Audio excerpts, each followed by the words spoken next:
and all the organisers of the conference. It's a real privilege, it's a real honour to be here, to be honest with you, and to have sat through yesterday, which I said to Dave last night without any exaggeration, that's one of the most powerful, I think people will agree, one of the most powerful days of a conference I think any of us have ever been to. What I'm going to be talking about today is performance management, and as you can see from the wee, do you know what, on the first kind of formal presentation with slides, that makes me the boring academic here. They're not so new workplace tyranny, because when I'm talking about the phenomenon of performance management, we have to recognise that something that's become embedded in organisations, probably since, well, it predates the crisis and the recession, but has been accelerated by it. One word on where this particular body of research I'm going to make reference to comes from. It was initiated by the Scottish Trade Unions Congress by a man called Martin Keenan, who was Scottish Secretary of the Communication Workers Union. A tremendous man. He was increasingly encountering individuals who were coming to him with mental health problems, right? And as a good guy, he goes on the courses. How can I help people? How can I help the people that are presenting to him? How can I make their lives better? Over time, he realises that what he's dealing with are not individual cases, private troubles of individuals, but a systemic problem that runs through BT, which the organisation for which he is mostly responsible in his memoirs. In other words, and this is what I'm trying to do today, is to kind of recast. It's not the whole story of bullying, but to put a different dimension to bullying that points to systematic and systemic organisational changes that are taking place in the contemporary workplace. Okay? There you go. That's what you've got. Unless we... Do you like it? Unless... You know... It's not the uphill climb so much as the better. But anyway, if you want to have a go back at that, remember the junior doctors are going to be doing the business shortly, so let's get down and do it. Right? Introduction. The context is, as Julie said in the introduction, a context of privatisation, marketisation, austerity, the dismantlement of welfare. But the context is also a legal challenge on worker rights, and I'm not going to go through it. Both Keith and John Hendy were fantastic yesterday when they spoke, but we know about the employment tribunals and cutting back a facility time, what the Trade Union Act does, making it far more difficult for people to take strike action. But what this does is creating a regulatory kind of framework and common sense approach and normative expectation that is paralleled by an offensive on the front line of work, right? And this is my core argument, that the offensive that's taken place that has bullying implications has at least three integrated elements. One is performance management, secondly is lean working, lean working, and the third one is sickness absence management, which is often, they dovetail together and are experienced by many, many workers in a seamless way. I would argue, in fact, I'd go further and say that performance management is perhaps the #1 central common issue in workplaces on the front line of work today. Yeah. Furthermore, it is not just about white-collar workers, it's not just about service workers, it's not about call centre workers per se, manual workers. Has anybody spoken to a BT engineer over the last 5 years and what's happening to them? Distribution workers, technical workers, teachers, professional workers. They're experiencing this. There's a convergence taking place of tendencies within the employment relationship. Okay, very quickly on this. A number of years ago, about 7 or 8 years ago, I kind of formulated this in relation to the financial services industry. I was working with the union, Unite at the time, and we're going, what will the crisis do? How will employers respond to the crisis? And there were kind of 4 segments that we imagined. And those four interlocking segments still kind of remain. Outsourcing and offshoring, hey. Reduced terms and conditions, we saw that at Greenwich, we don't see it in many other places. Actually, yesterday we got a great example from Unite about how that can be reversed at the Foley Oil Refinery. Fantastic. Automation, the employer's dream. How do we get rid of the punters who do the work through robotisation, standardisation and so on? And this bit, which is the bit I'm going to talk about, is work intensification. It rolls off the tongue. Work intensification, lean performance management and sickness absence policy. And these are most important from the perspective of the workers who have survived the job cull. What is taking place is an integrated managerial offensive that is squeezing effort, extra effort, out of workers. The cost-cutting strategies have been translated into an unprecedented intensification of work.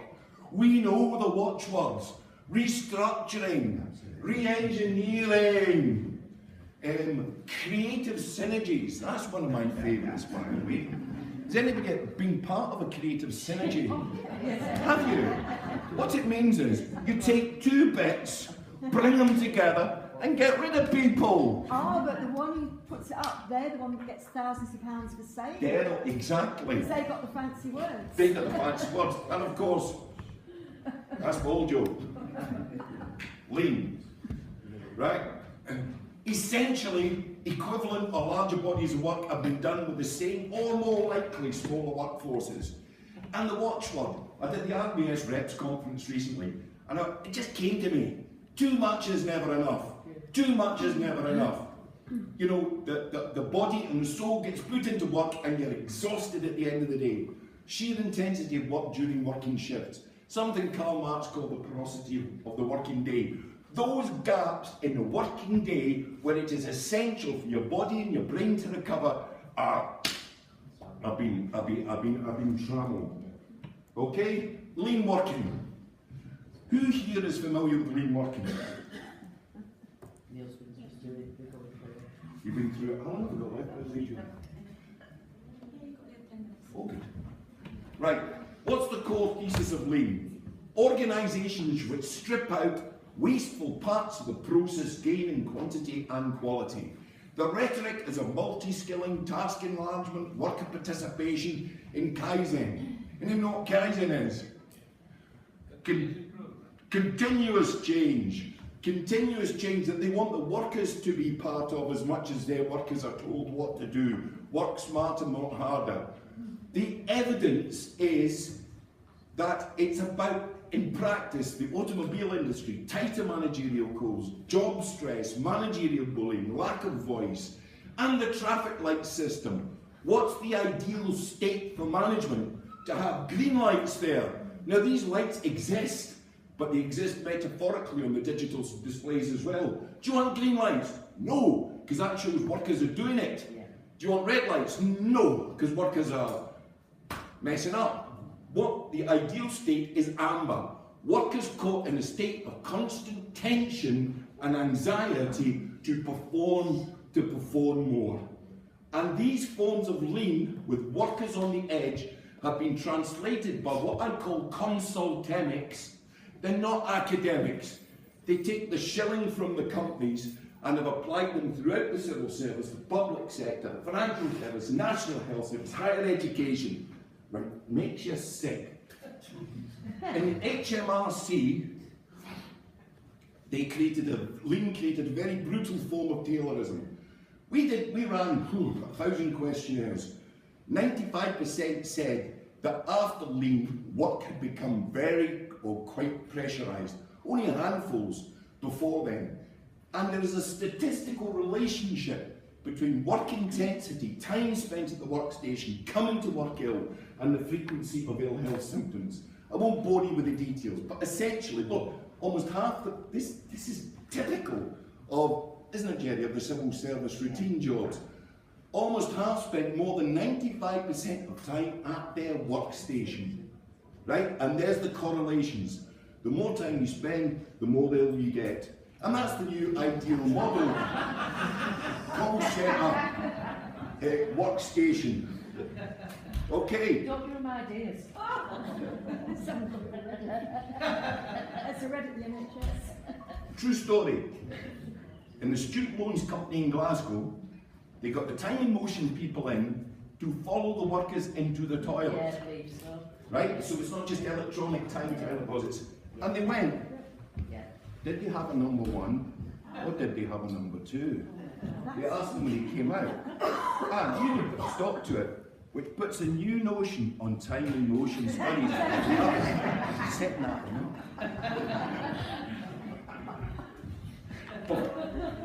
Performance management. Key thing about performance management is the alignment of the individual and the organisation around the same objectives. It is like a bastardised form of feng shui. Right? And the language, if you look at the textbooks, right, or the documents, the guidebooks, agreed, shared, mutual expectations, dialogue, support, guidance, it's bizarre. George Orwell couldn't have made a Ministry of Truth a language up like that. Performance management used to be, I've got 5 minutes, Julie? Yeah. Performance management used to be associated with a relatively loose performance appraisal. That's changed. The question of subjectivity was always there. Who decides what you get, right? All the textbooks say managing performance is a positive process, but here's the rub. Performance management is now periodic, continuous, retrospective, looking backwards, and looking forwards, with this serious shift to disciplinary purpose. Who here has come across performance tips, performance improvement, managing performance, IIPs, PIMs? They have them down here, I believe, in the southeast in the summer. This is the real bite in performance management. The micromeasurement, the micromanagement of individual performance is facilitated by technologies. This is what is happening in organisations. Quantitative targets and outputs, average handling times, all the call centre stuff, KPIs and service level agreements determined at the top of the organisation, cascading through the organisation to tiers of management, to team leaders, and then to workers. Removing a level of discretion. We talked about this before, and this chain of the command. So the links in the chain cascade downwards. And managers often say, nothing to do with me. I've got the targets that I have to implement, that I am performance managed on myself. And in the worst cases, you get managers themselves who are given targets for the number of managed exits, right, on grounds of capability, underperformance. So, recast the notion of bullying. Is this simply about individual relationships? Well, it can be, and it can be the power imbalance, etc., etc. But this is far more systemic. Even the so-called measurables in use in an organisation are pseudoscience. These are parameters and definitions set by management. Can I get in? Yeah, I can. And of course, management is obsessed with metrics, deliverables, dashboards, stats, management information systems, the quantitative targets that are universally imposed. There's a list here. We're doing research in Amazon at the moment. You know, it's unbelievable. BT engineers, HMRC, right across the civil service, university workload models. I showed our university workload model to a BT engineer and said, ours looks exactly the same as that. These predated the crisis, but they've been accelerated by it. The new normal of doing more with less. A couple of minutes left. Qualitative behaviours are enrolled in this. So what you get evaluated on are not just the stats, you get evaluated on the qualitative criteria. Do you delight the customer? Do you speak up? This is one from the financial services sector. My favourite, act like the owners of the business. Act like the owners of the business. Think about it, RBS, Bank of Scotland, right? So what you can do, ordinary workers can do therefore, is stick their hands in the till, put it in the back pocket, fuck off, and not get caught. Simple, never go to jail.